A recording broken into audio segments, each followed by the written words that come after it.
Good morning and welcome to Business Africa Live on BTA. Today we are going to talk about risk management in business. How do you identify them? How do you manage them to ensure that your investment don't go down the drain? I am your host, Benjamin Afre. We'll take a short break. When we come back, I'll introduce my guest for this morning to you and we'll take our discussions from there. Stay tuned with us.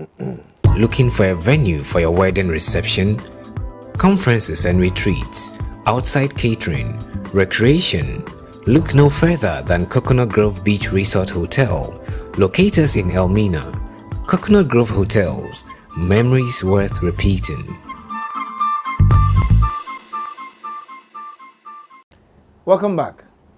So what is risk management at all? What does it mean as a business person, whether as an investor or an entrepreneur, to manage risk, to mitigate risk, to ensure you are successful? To do that with me this morning is Mr. Eric Asae. I call him a specialist, in risk management. But he's a senior manager with a private equity firm. Eric, you're welcome. And Thank you very much, Ben. Thank you for welcoming me. It's good to see you. Thank you. After all the chasing. I know. Okay, so when we talk about risk management in business, in broad terms, what is that? How do you explain that to the business person? I think we can, when we talk about risk management, first we can define what risk is. Mm-hmm. And risk is basically the uncertainty associated with the occurrence of a certain event and the outcome or the impact of that event on the outcome. Okay. So when we talk about an event, we can talk for an individual investor. The event could be your expected return on your portfolio. Okay. And so when we talk about the risk associated with the portfolio, we're talking about the chances that the returns you are expecting may not materialize. That's what we mean by risk. Okay. To put it broadly, risk management is basically a combination of strategies that we use to ensure that, first of all, to prevent these events from occurring. Okay. But when they do occur, how do we minimize the impact on the investor in terms of his expectation of returns? I see.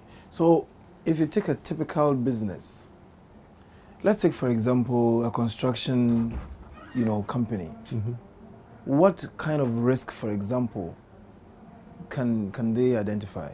For a construction company, and we deal a lot with construction companies here, the greatest risk facing the contractor would be cost overruns. Cost overruns. So especially for a construction company doing a government project, you're working within a certain budget. Okay. And you have factors such as inflation that can shoot up the cost of the project. Okay. Now, if your contract has not made accommodation for these types of factors, such as increases in prices, we call them fluctuations. If your contract has not made provision for fluctuations, then you're really in very serious trouble. I see. Another also of risk that's facing a construction company, typically in Ghana, delayed payments. Delayed payments. I'm sure you are aware for many years now, the government does not provide what is called mobilization. That is giving you monies up front for you to undertake a project. Okay. So the contractor goes out and finds its own funding to start the project and then raises a claim against what has been done. Okay. The government then comes in, inspects what has been done and attempts to pay. Now, the payment can take many, many months, in some cases years. So you can have a situation where the contractor's margin gets whittled away over time. So it's very, very important that for a contractor, as part of your risk mitigation process, you scrutinize the contract very well to make sure that, first of all, it has built-in clauses for fluctuations, and then also perhaps delayed interest payments. I see. Yeah. So if that is the situation, then how does a company integrate a risk management practice in its overall corporate strategy? Well, the risk management in a corporate environment starts with a plan. And that plan basically have certain steps. First of all, you have to identify the risk. Okay. When you identify the risk, then you need to assess it. You assess, and then you evaluate the risk. When you have evaluated the risk, then you treat it. You treat the risk. Okay. That's you find strategies to deal with it. And then on an ongoing basis, you review the strategies that you have identified or that you have brought to bear on the management. So it's not as if it's a static. No. It's dynamic. You Because need to keep monitoring. Risk reviewing. itself is dynamic. Okay. It can change. If you're starting, for example, a project, you identify certain risks, but during the course of the project, some of the risks may be minimized or they may be amplified or may go away. Or maybe new ones. New ones may come in as well. So it calls for a constant review of the strategies and the whole risk management environment and the objectives that you set for the risk mitigation. Let's take a country like Ghana. What are some of the typical risks in doing business here in the country? The typical risks you find in Ghana are some of the risks you find in anywhere else. So it might not necessarily be specific to Ghana, but there's some certain risks that are specific to countries, and that have to do with the operating environment. Okay. For example, laws may be different from Ghana to Nigeria, and some of these laws have specific risks that they pose to a company in a particular environment.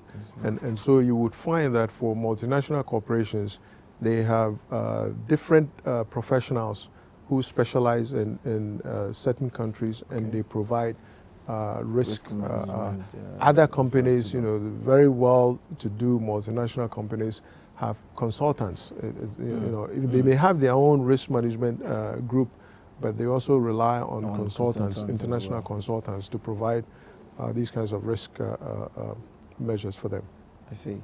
So that it means you're not looking at only external risk factors, but internal as well. Absolutely. In fact, for internal risk identification and measures, you also have to look within the company as well. Within the company? Within the company, because there are certain risks within the company that must be identified and measures brought to bear. For example, in a company, you could have theft or fraudulent activities by employees.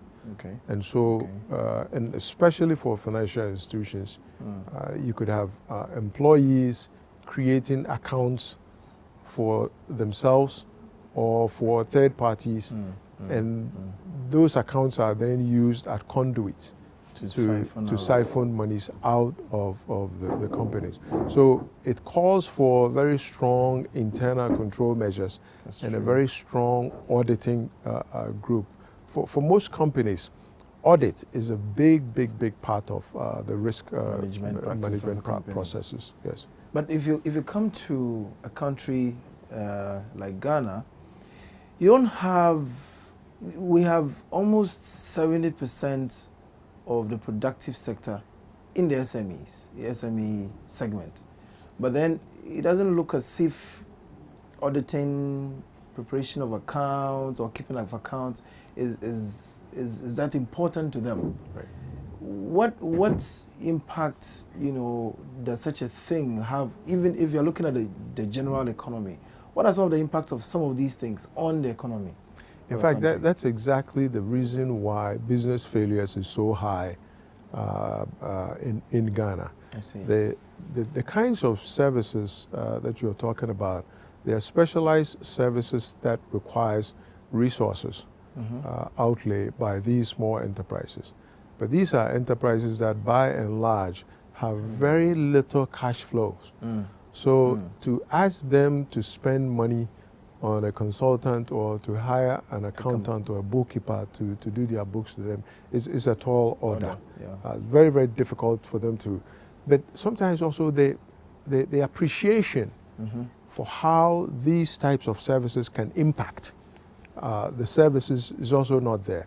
And I'll give you a case in point. I came from a development background before I joined Ghana Growth Fund. I came from a development background. And we worked with a small business enterprise in the Barcelona area. I'm not going to mention the names. It's a very popular company. I see. And as part of our assistance, we provided capacity building. Okay. And then after the capacity building, we provide what we call expansion capital. And as part of the capacity building exercise, the company was supposed to recruit a financial accountant in the firm, and then provide quarterly reports for us to review to ensure that the systems we have put in place are working. And it was a battle. It was a battle. Why? It was like pulling teeth because the proprietor didn't have the appreciation for how sticking to those rules will impact the business.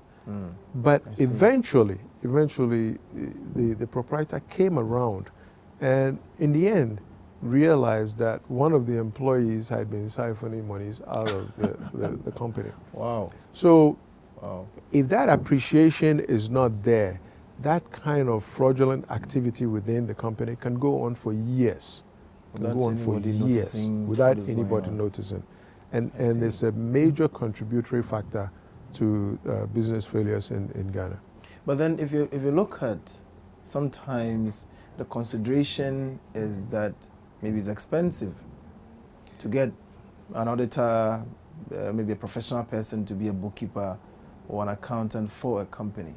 If you look at that consideration, because it seems that apart from the fact that there's that lack of appreciation for the need, sometimes the cost aspect also deters these companies from taking advantage of these services.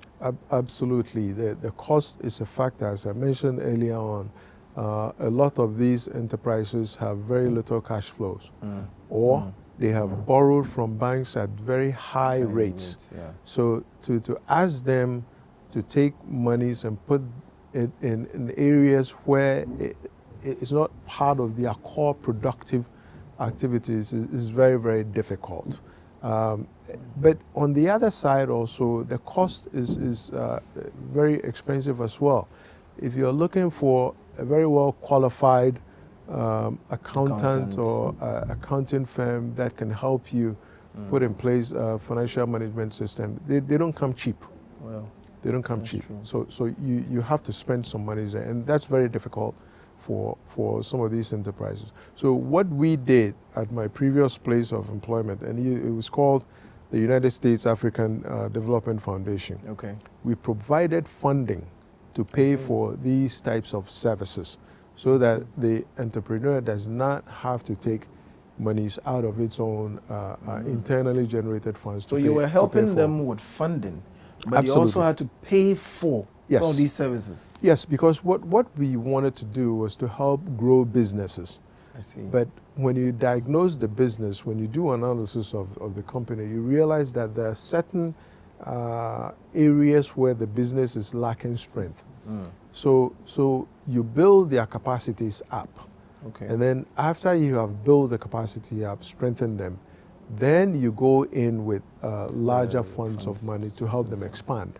Because, many times you find that these businesses, they want to expand, but the expansion alone brings along risks that must be managed. That's true. And if the business is not ready to manage that expansion, it can cause some major problems for it. I see. So in the current situation you find yourself in, the current job you are in, do you encounter any of these still?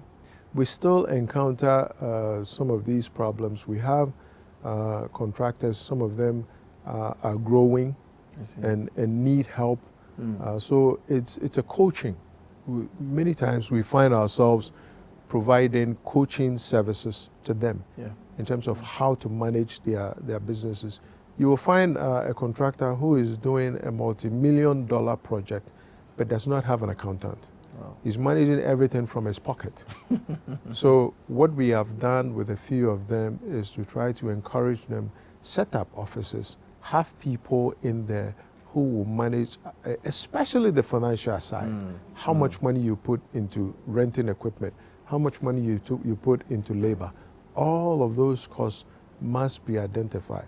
But you know, there's a fear among entrepreneurs in Ghana. Why should I go and bring an accountant who will come and just chop my money? Your money. You know, that is the prevailing attitude. Without realizing the other side of it, that this person, if he's honest and credible, can bring some necessary additional benefits to help your business grow. Do you think that, I know you've worked a little bit in Liberia as well. Any other African countries you've worked? No, in Liberia. Liberia. No. Yes. Have you encountered similar things there as well? You have similar experiences there, except in Liberia it is more prevalent and deep-seated. And part of the why it is so is because of their experience. For many years, you know, Liberia went through a civil war. That's true. And so the biggest challenge there is finding the needed skills. Okay. You know, there's a gap in terms of qualified people for certain key positions because of the war. Oh, that's true. And so when you go to Liberia, you find that many of the professional staff there or consultants there, whether it's with the UN or from any one of the development agencies, they're from Ghana. I see. In fact, recently when we advertised for LEDFIC positions in Liberia, about 2/3, I'm told, 2/3 of the resumes that came in were from Ghanaians. I see.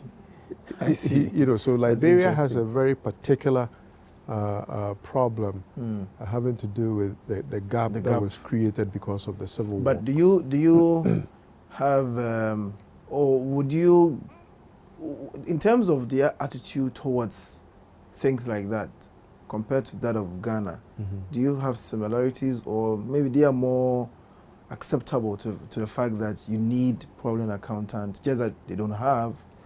No, I think it's in those terms they're similar. We have similar situations with Liberia and Ghana.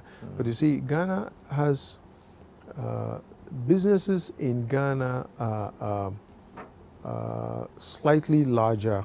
The average Ghanaian small business is slightly larger than the Liberian Liberia because of their situation. So the issue of an accountant doesn't even come in Liberia.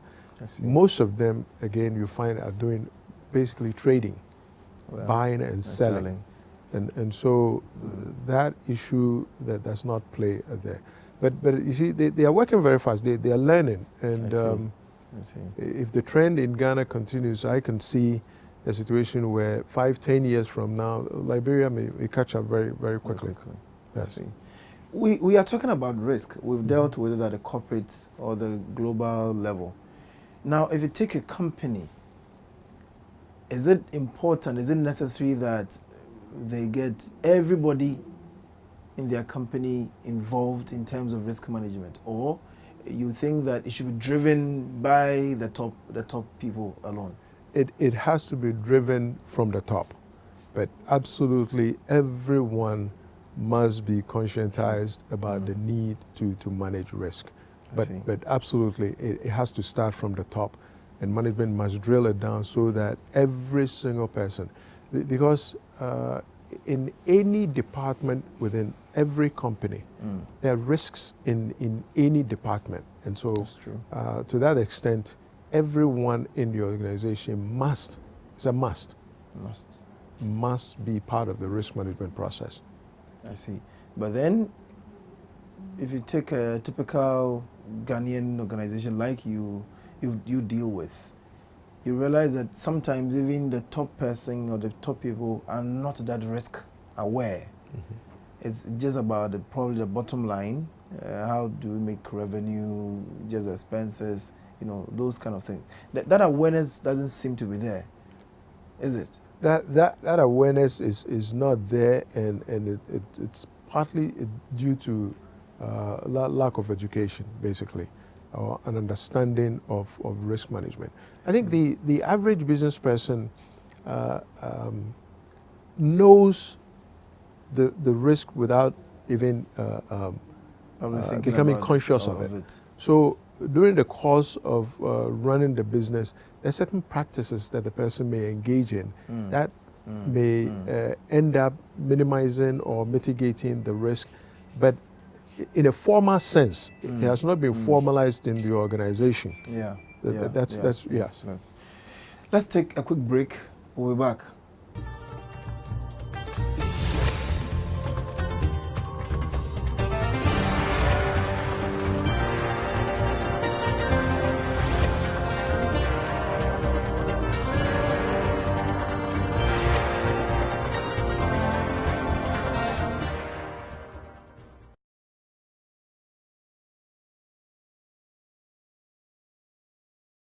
Welcome back.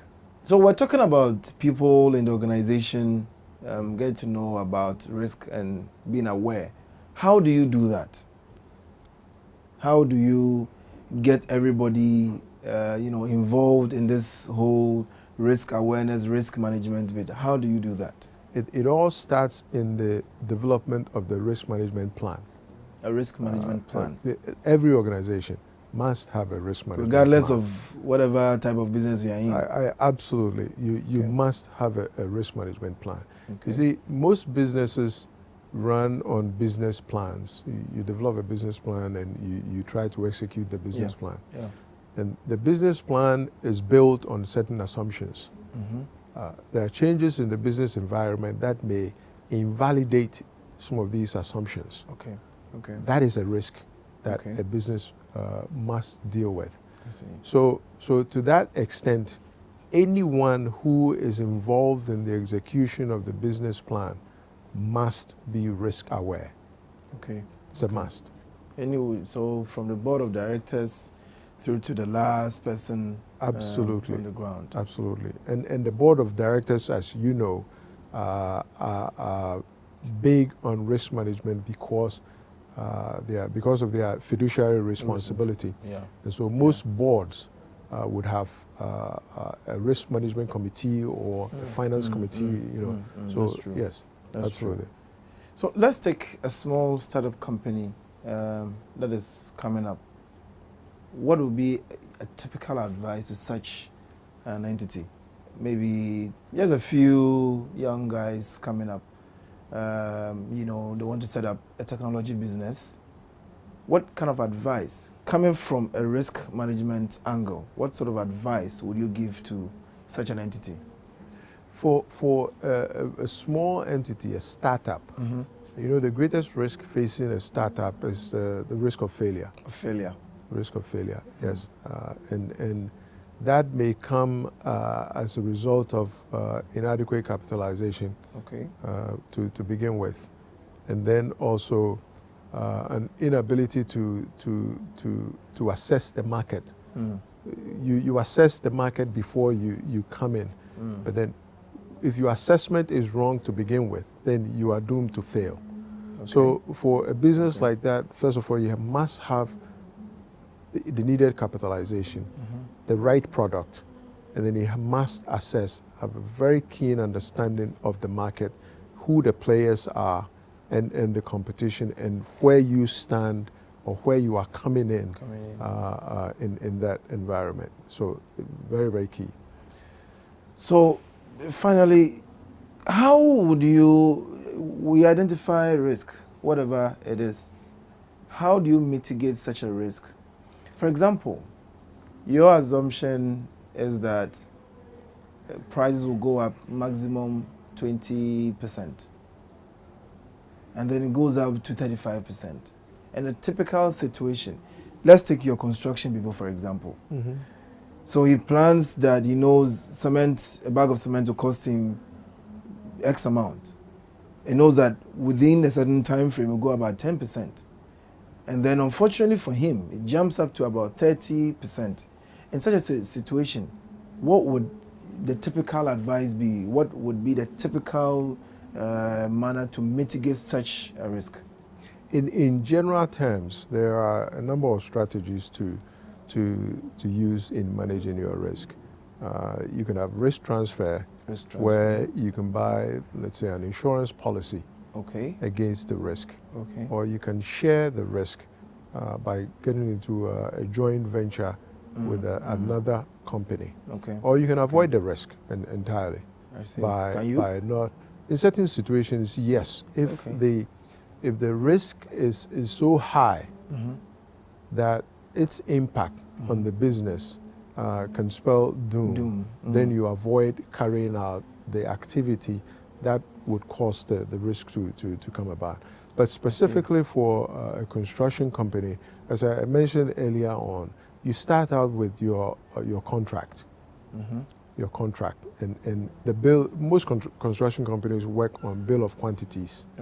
The bill of quantities must be right. And the bill of quantities basically attempts to cost the project in its various stages. And so your ability to predict, let's say, cement prices within a specific period is very, very important. Then also in the external environment, you have fuel prices. Now, you're going to buy sand. The sand will have to be carted from, let's say, Winneba or Kaswa or from any one of those places. The truck that's going to bring it is going to use diesel. So increases in diesel prices will affect how much you pay for the sand. You're going to use chippings. Most of the chippings, we have a quarry. The crusher uses electricity. So the cost you pay for electricity is a key cost components for the contractor. So your ability to examine the external environment and predict, how these factors are going to change. So you need to pay attention to government policy. In Ghana, petrol prices are not free market driven. They are determined by the government. So government policy in terms of the direction where petrol prices are going to go is also very key. So there also you need to be able to predict what all of these factors will have an impact on your labor, the prices you will pay for labor as well. So you need to get your bill of quantities right. And then your contract must have certain provisions to cater for unexpected increases in price of raw materials and other inputs. So can you retain risk? Can you retain? Yes. Yes. You can retain risk. You can retain risk. You can retain risk, but you do that by identifying your tolerance level, if you will.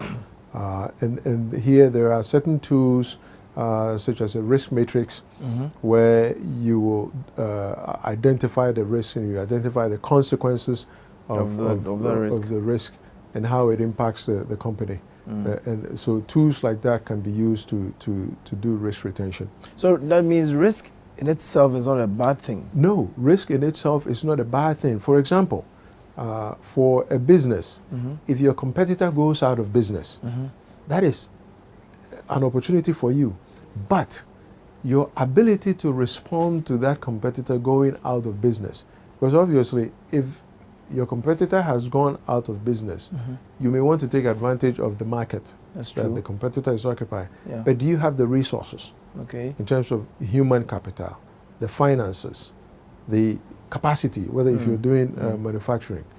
Do you have all of these in place to take advantage of your competitor going out of business? So yes, risk could be an opportunity for the business as well. Risk can also be an opportunity for the business as well. Yes. I don't know if you have any final comments in terms of a company managing its risk and making the best out of the situation. the best I can say is that risk, as we mentioned earlier on, is dynamic. It is never static.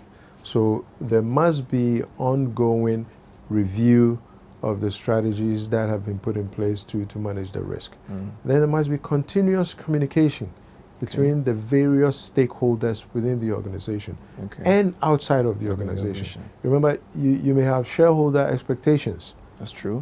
Those could pose some risks to the organization as well.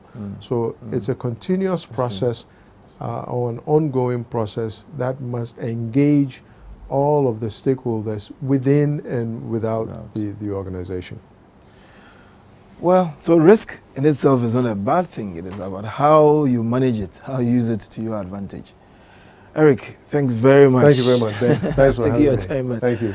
Grateful for you for showing up after the long chase. I know. It's good to have you in the studio.